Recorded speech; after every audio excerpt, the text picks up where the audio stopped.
యేసు ప్రభుని అడిగినప్పుడు అంటున్నాడు, అల్ప విశ్వాసులారా ఎందుకు భయపడుచున్నారు అని వారితో చెప్పి లేచి గాలిని సముద్రమును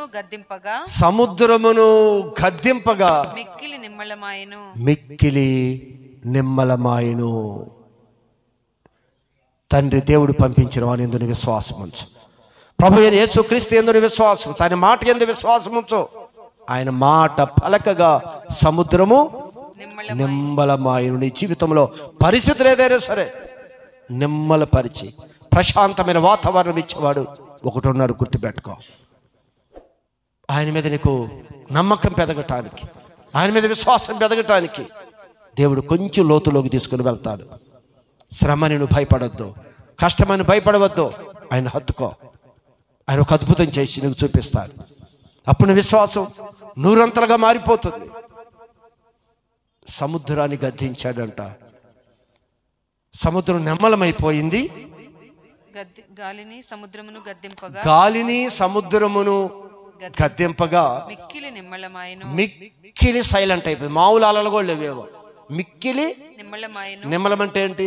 అప్పుడు వరకు సముద్రంలో అలలు ఉంటాయి కదా, ఈ కొంచెం అలలు కూడా లేక ఒక నది వలె ప్రశాంతంగా అయిపోయింది. అవగానే వీళ్ళు చూశారు కదా, ఇది ఏమంటారు అనుకుంటున్నారు వీరు? ఆశ్చర్యపడి ఈ 12 మంది శిష్యులు ఆశ్చర్యపోయి, ఈయన ఎట్టివాడో, అబ్బో ఈయన ఎట్టివాడో అంటే ఇప్పుడు వరకు తెలియలా. ఇప్పుడు వరకు నీకేం తెలియలా. ఆయన ఎట్టివాడో నీకు తెలుసుకోవాలి. ఆయన ఎలాంటి వాడై ఉన్నాడో నువ్వు తెలుసుకోవాలి. ఏమంటున్నారు?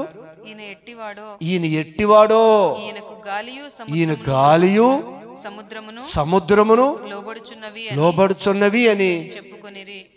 ఏంటి ఆయనకి ఎలా గాలి సముద్రం లోబడ్డాయి?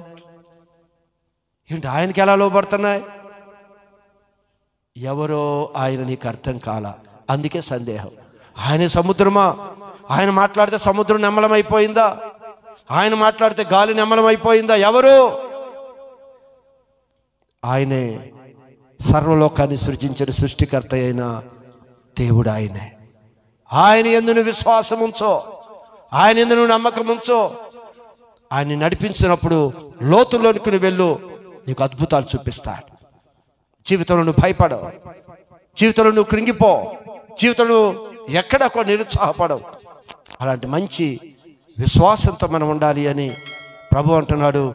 దేవుని క్రియ ఏమిటి అంటే ఆయన పంపిన యేసు క్రీస్తునందు నీవు విశ్వాసం, ఆయన మాట యందు నువ్వు నమ్మకం ఉంచు.